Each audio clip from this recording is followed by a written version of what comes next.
La communication est la condition pour les membres du Conseil national de transition d'être informés des actions du gouvernement. C'est à cet exercice que le Premier ministre, Dr Choguel Kokala Maïga, s'est prêté ce 21 avril devant les membres de cet organe législatif de la transition. Le discours a passé en revue la lutte contre la corruption et l'enrichissement illicite, la sécurité, l'épineux dossier des déguerpis de la zone aéroportière, l'état d'avancement du processus de transition, la mise en œuvre du plan d'action du gouvernement 2021-2022, la mise en œuvre des recommandations des Assises nationales de la refondation, la CEDEAO, entre autres. Sur une prévision de 40 dossiers, 35 ont été transmis au cabinet d'instruction, soit une réalisation de 87,5%. Sur une prévision de 20 dossiers à instruire, 31 dossiers ont fait l'objet d'instruction, soit un taux de 155%.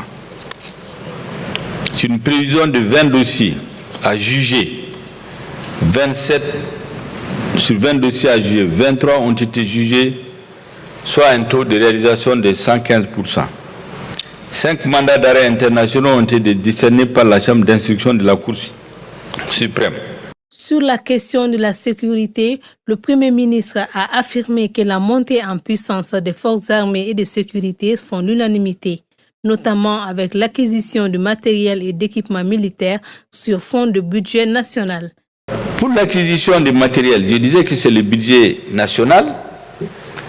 Naturellement, ces chiffres, on ne peut pas les donner. Ça, dans aucun pays, les gens ne vont donner les détails. Ils peuvent donner des chiffres en gros.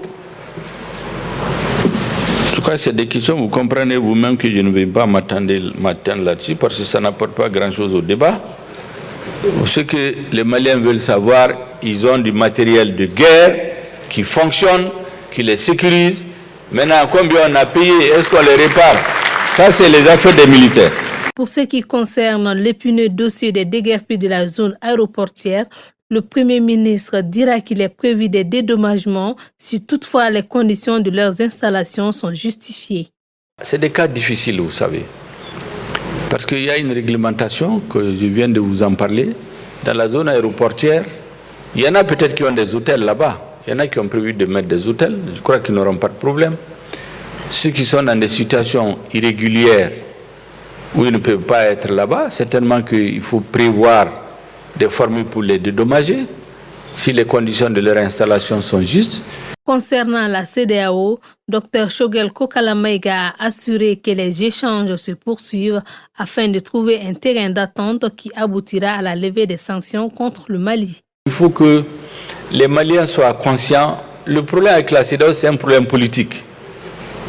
La CEDEAO voulait qu'on organise les élections sans faire les réformes. Qu'on installe un président sans faire les réformes. En son temps, on leur avait très bien dit que même une partie de la classe politique qui exigeait les réformes au motif que c'est un engagement qui a été pris, il n'y a aucun candidat, aucun chef de parti qui peut aller faire campagne chez lui. Donc il faut créer un minimum de conditions pour que les différents candidats puissent aller faire les élections. On est à l'issue des discussions, il m'a dit ceci. Au moins, il y a quelque chose qui n'est plus discutable aujourd'hui. Personne ne dispute plus le fait que la transition ne peut pas se ramener aux élections. Il faut faire des réformes et pour réussir la transition. Un. Deuxièmement, c'est de me dire, vous êtes allé de 5 ans à 24 mois.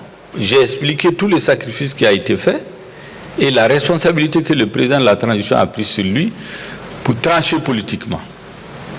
Il me dit les autres sont à 16 mois, 18 mois, que lui il pense honnêtement qu'on ne peut pas bloquer un pays à cause de ça. Et qu'en principe, on doit pouvoir nous entendre dans le courant du mois. Et nous pensons effectivement qu'on doit pouvoir s'entendre.